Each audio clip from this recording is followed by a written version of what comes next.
আল্লাহ রাব্বুল আলামিনের দরবারে হাজার কোটি শুকর, আলহামদুলিল্লাহ। শ্রেষ্ঠ নবীর উম্মত হয়ে বানায় পাঠানোর জন্য আবারও একবার শুকর, আলহামদুলিল্লাহ। শ্রেষ্ঠ নবীর উম্মত হয়ে পাঠানোর জন্য সমস্ত আম্বিয়া কিয়ামতের এবং তাদের উম্মতের জন্য বেহেশতে প্রবেশ নিষেধ।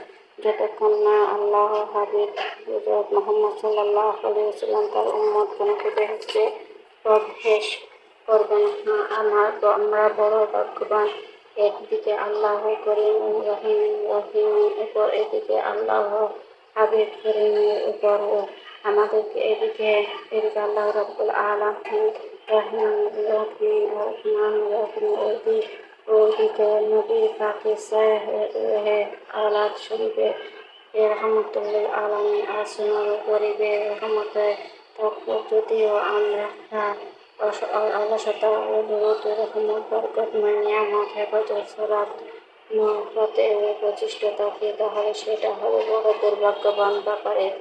আল্লাহ পাক জাল জালাশান আদেশ করেছেন এবং সঙ্গে সঙ্গে ওয়াদা প্রদান করেছেন, আদউল্লিহি আমার কাছে প্রার্থনা করো, আমি তোমাদের চাহিদা পূর্ণ করব। এবং আরো স্মরণ করেছে, আমার রহমতের থেকে নসীহত হইও না। এজন্য আহলে সুন্নাত ওয়াল জামাতের আকীদা হলো, আল্লাহ পাকের রহমত হতে নিরাশিত হইও না। আল্লাহ সুবহানাহু ওয়া তাআলা ইরশাদ করলেন, যদি কেউ আমাদের উম্মতের ঈমানদারগণকে অনাচার আচরণ ভাগ করে নিজের ক্ষতি করে বসে এবং অন্তর্ভুক্ত তাহার আপনার কাছে এসে আল্লাহর দরবারে নিজের অপরাধের হতে ক্ষমা প্রার্থনা করে, রাসূলের মখদুম সাল্লাল্লাহু তাআলা আলাইহি ওয়াসাল্লাম তাদের মাফ করে দেবেন, তাহলে নিশ্চয় আল্লাহ তাআলা পাকের তওবা কবুলকারী ও দর্শনকারী পাবেন। এই কারণে পূর্ব আম্বিয়া কেরাম তাদের উম্মতগণকে সর্বাধিক সাল্লাল্লাহু তাআলা আলাইহি ওয়াসাল্লামের কাছেও শান্তি ও মুক্তির জয়লাভের প্রার্থনা করেছেন। আমাদের আদেশ নির্দেশ দেওয়া হয়েছে, অর্থাৎ হে মুমিনগণ, তোমরা আল্লাহকে বেশি বেশি স্মরণ করো এবং সকাল সন্ধ্যা আল্লাহর পবিত্র প্রকাশ করতে থাকো, আল্লাহর প্রশংসায় পবিত্রতা প্রকাশ করতে থাকো।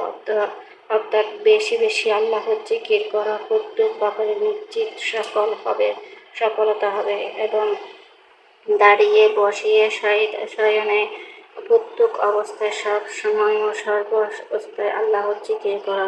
বান্দা সব সময় ও সর্বস্থান সব বিষয় ও আল্লাহর মুখোমুখি প্রয়োজন, চাহিদা, অভাব অনটন, টাকা পয়সা, দরিদ্রতা, স্বাবলম্বিতা, বহুমুখী চাহিদা পূর্ণ করা এক শক্তিশালী তাদের এর মোতাবেক সর্বশক্তিমান আল্লাহ রাব্বুল আলামিন ইজ্জতের কুদরতের হাতে। আল্লাহর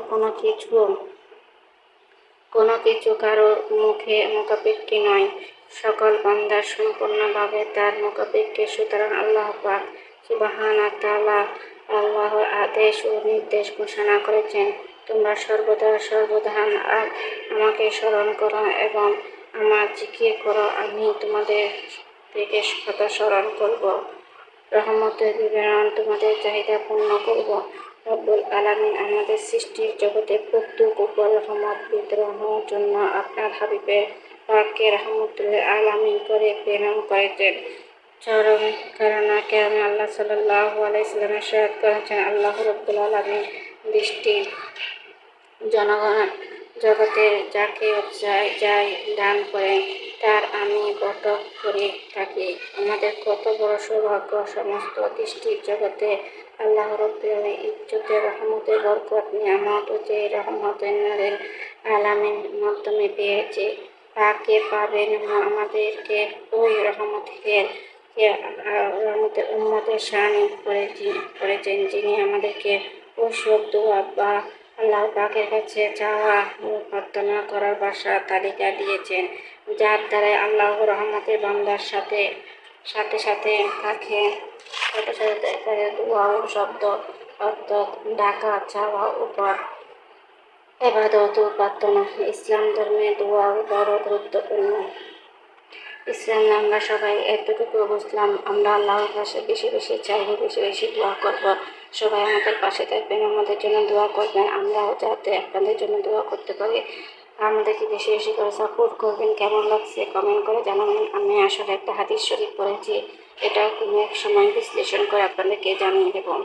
আসলে হাদিস শরীফ পড়তে পড়তে এগুলো আপনাদের সাথে শেয়ার করে আপনার যে কোনো ভুল ত্রুটি হয় তাকে ক্ষমা করে দেবেন।